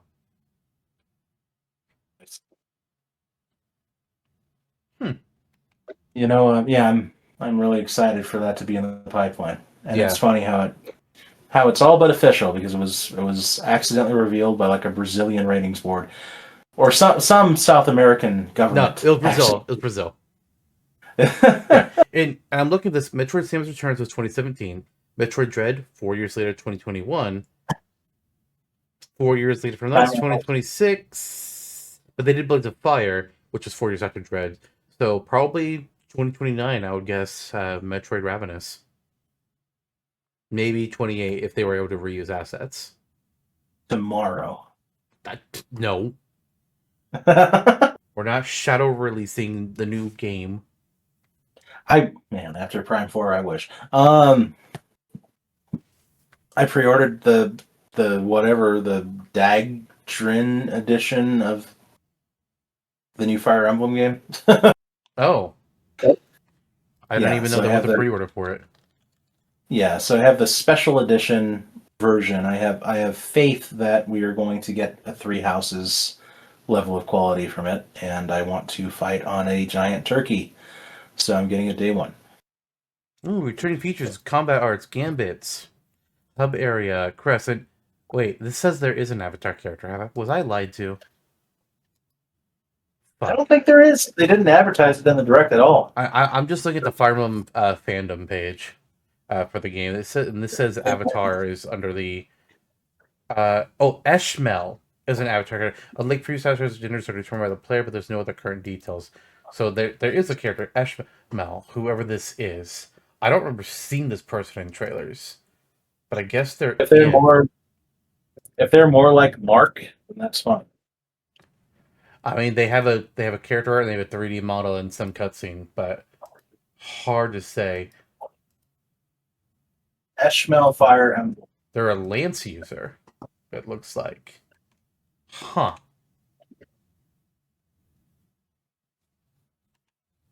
Okay. Interesting.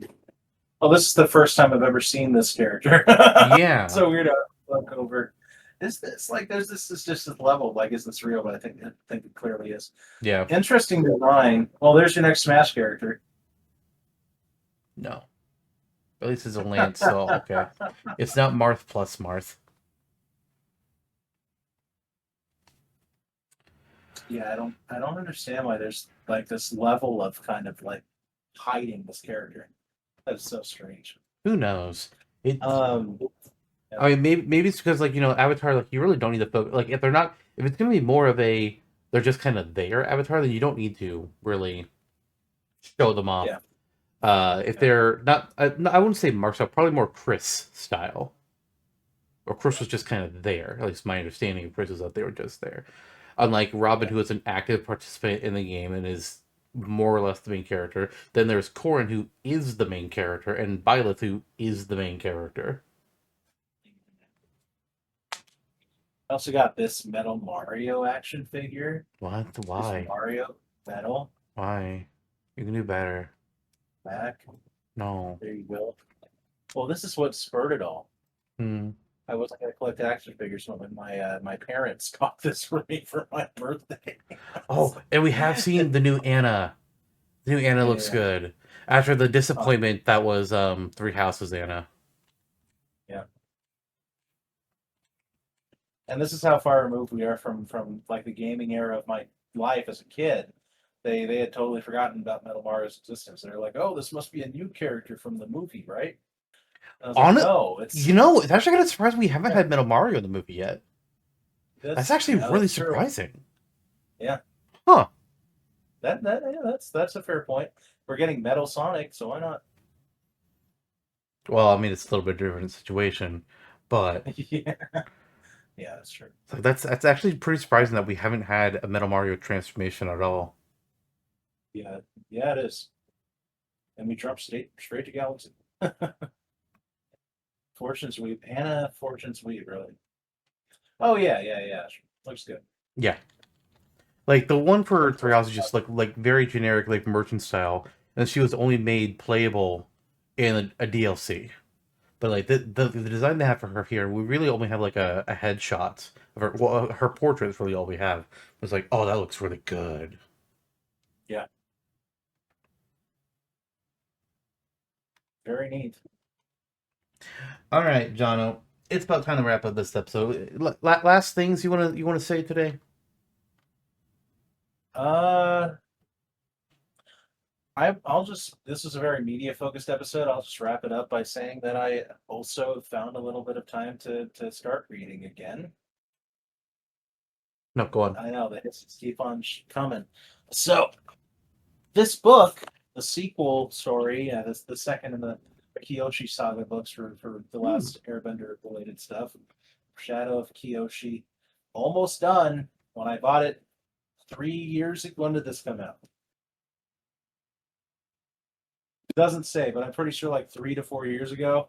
I just never finished it. So that's coming along. These are great books. Like if you have the time ever, you would enjoy reading these. And also Brian David Orr, whose name you may remember from the folk festival, one of the songwriting competition folks. He's also an author. Oh I shit! figured this out when we saw him last time. And I just started reading Whisper, which is a collection. He has centralized this fictional town in Tennessee to like center several stories around. There's one like very long story that I think is about 200 pages, takes up the majority of the book, and then there's a few epilogue side story things towards the end. So I read the first chapter today, and it's good. It's good. He has a good grasp on tone. I think that having written books in first person before, this is a first person written story. and that's a difficult thing to do to make a compelling enough character to tell completely from their lens, like almost a memoir. So he does that well. And it feels like, and it took a little bit to kind of pinpoint the when. Like it reads out kind of in a Western sense, but also kind of in like a 1950s noir kind of sense. Hmm. But it's modern. Like they start talking about like headphones and iPhones and streaming. I'm like, okay, this is like now. And like this rundown town with a bunch of unique characters. So for a super like local indie release, support your local authors. Ryan David Orr, Whisper, good book. All right. One last thing for me that I forgot to mention earlier when we were talking about gamings and things. Tomorrow, like recording date tomorrow, I finally get to play Claire Obscure Expedition 33. Oh, Because nice. last week I finished Professor Layton's Phoenix Wright. It's time for a new game. Claire Obscure finally get to start it tomorrow. God, I'm excited. I unfortunately know one spoiler, a big spoiler, because a voice actor couldn't shut their mouth. Oh, yeah, But Daredevil. I'm excited. I'm excited. Yeah. Look, a physical PlayStation disc of Claire Obscure. Haha, and look, it's even a Whoa. pre-owned one, which you can't do with digital Physical. only. Wow. How incredible. Yeah. That's the awesome. real reason they went digital only, because they're losing, because they don't get that money. Fuck off. Mhm. Well, Well, really, AJOLWTTA it all over the place. we did, and we should stop. Okay.